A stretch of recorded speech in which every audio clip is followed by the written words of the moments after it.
Good afternoon, student. Today we will study class 12 world history, see theme 3, an empire across the three continents.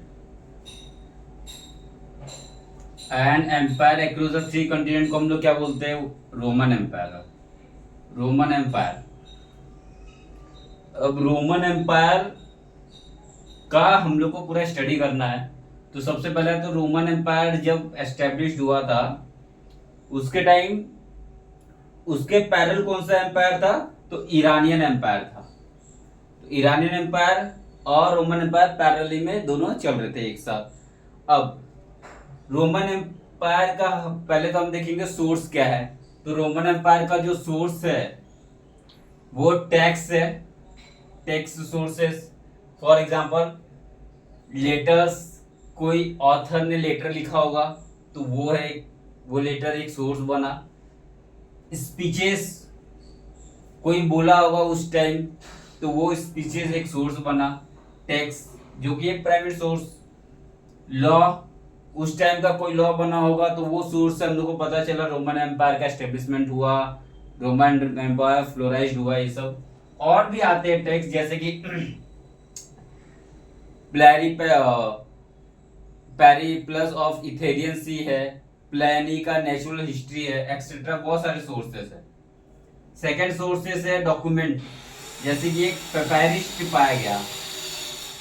और inscription बहुत important source है. Material remains, archaeological discovery से जो remains पाया गया वो archaeological evidence. तो ये तीनों सोर्स हम लोग को पता होना चाहिए. Textual source, documents and material remains.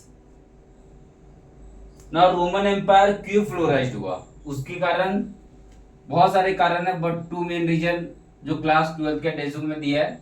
More culturally diverse than Iran. Iran से ज्यादा कल्चर डाइवर्स था ये, इसलिए. और दूसरा, लैटिन और Greek language were used in Roman empire. अब जो ग्रीक था वो ईस्टर्न रोमन एम्पायर में यूज होता था और जो लैटिन था वो वेस्टर्न एम्पायर में यूज होता था. मींस लैटिन कहाँ यूज हो रहा है? रोम साइड में. और ईस्टर्न और ग्रीक लैंग्वेज कहाँ यूज हो रहा है? इजिप्शियन साइड में, या इजिप्शियन से थोड़ा सा आगे इस साइड ग्रीक वर्ड यूज हो रहा है, ग्रीक लैंग्वेज यूज हो रहा है. अब नेक्स्ट टॉपिक है an early empire. So early empire को हम लोग कौन से पीरियड तक क्लासिफाई करते हैं? Third up to the third century. और फिर later empire after the third century. Okay. अब अर्ली एम्पायर में सबसे पहला क्लास 12 के बुक में दिया हुआ है अगस्तक, जो फर्स्ट रूलर बना कितने? 27 BC में. और ये अगस्तक अपने आप को प्रिंसिपेट कह के बुलाया. अपने आप को बोला, I am the principate of the Roman Empire. और what is the meaning of principate? That is leading citizen. He was not absolute ruler. ये एब्सोल्यूट रूलर नहीं था, but he was a leading citizen. ये अपने आप को ऐसे बोला. व्हाई? क्योंकि he want to respect the senator. Senator को रिस्पेक्ट करना चाहता था. रिस्पेक्ट द सीनेटर, इसलिए अपने आप को ये प्रिंसिपेट बोला. नाउ उस टाइम पे तीन बहुत इंपॉर्टेंट होते थे रोमन एम्पायर के टाइम. फर्स्ट तो एक एम्परर, जो खुद अगस्तक, और भी आगे एम्परर देखेंगे जैसे तिबेरियस एम्परर था. Emperor plus senate. सीनेट कौन है? एरिस्टोक्रेसी लोग. ये बहुत है. फर्स्ट एम्परर, सेकेंड एरिस्टोक्रेसी जो सीनेट थे, और थर्ड इंपॉर्टेंट जो था आर्मी था. Third important army. So army को भी एस्टेब्लिश किया रोमन एम्पायर में. और सबसे पहला पेड प्रोफेशनल आर्मी. इन लोग पेड प्रोफेशनल आर्मी रखते थे. कौन? Roman empire. बट ईरानियन क्या रखते थे? कॉन्स्क्रिप्टेड आर्मी. कॉन्स्क्रिप्टेड आर्मी रखते थे. और इस कॉन्स्क्रिप्टेड आर्मी और रखते थे वो Iran. But paid professional army are more superior, बहुत सारे सुपीरियर होते थे कंसिडर्ड आर्मी से। एंड द मिनिमम, और ये मिनिमम जो सर्विस है वो 25 ईयर इनको करना ही पड़ता था। ये अब ये अगस्त का पीरियड रीन खत्म। अब नेक्स्ट किंग आया तिबेरियस।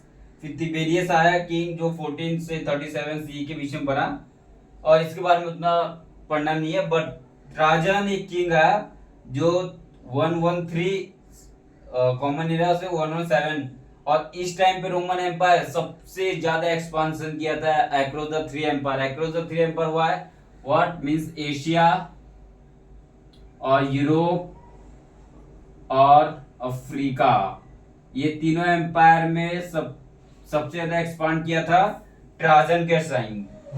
इसीलिए ट्राजन ने क्या किया, जो डिपेंडेंट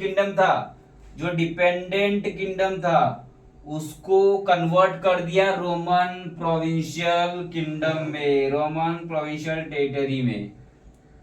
मींस जो डिपेंडेंट किंगडम थे रोमन एम्पायर के, जो रोमन एम्पायर के ऊपर डिपेंडेंट करते थे बट रोमन प्रोविंशियल के पार्ट नहीं थे, और तो इसने क्या किया, वो किंगडम को, डिपेंडेंट किंगडम को कन्वर्ट कर दिया रोमन प्रोविंशियल टेरिटरी में। कौन, ट्राजन ने ना।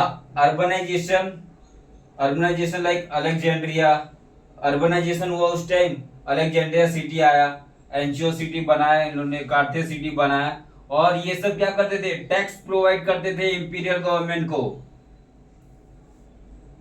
उसके बाद फिर एक चीज और इंपॉर्टेंट चीज हुई सेकेंड और थर्ड सेंचुरी में, मतलब फर्स्ट एंड सेकेंड सेंचुरी और अर्ली थर्ड सेंचुरी में एक इंपॉर्टेंट चीज हुई।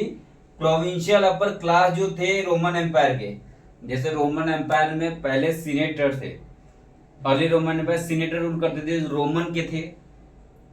तो रोमन एम्पायर में पहले सीनेटर लोग रूल करते थे जो कि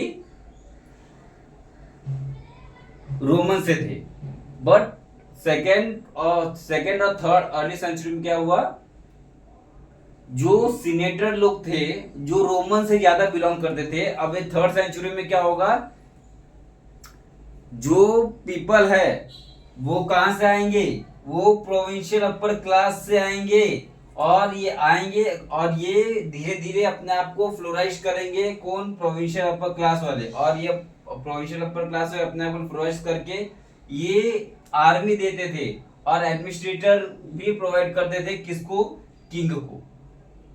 दे give army and the administrator to the king, और ये धीरे धीरे प्रोविंशियल अपर क्लास वाले एम्फोसाइज करते थे किंग को। इसके कारण एक एम्परर हुआ जिसका नाम था एम्परर गैलिनियस। तो एम्परर गैलिनियस ने जो प्रोविंशियल अपर क्लास लोग थे, जो प्रोविंस से अपर क्लास के लोग थे, उनको सीनेटर में डालना चालू किया, और जो रोम के जो सीनेटर थे उनको निकाल दिया सीनेटर से। So consolidate their empire by excluding senator from the military commanders. Okay, उसके बाद फिर और रोमन एम्पायर में पब्लिक बाथ बनाया गया था, वो एक बहुत इंपॉर्टेंट फीचर, और एक एम्फी थिएटर, ये बहुत इंपॉर्टेंट फीचर है Roman empire. Now next class we will study how the Roman empire decline. Okay, thank you.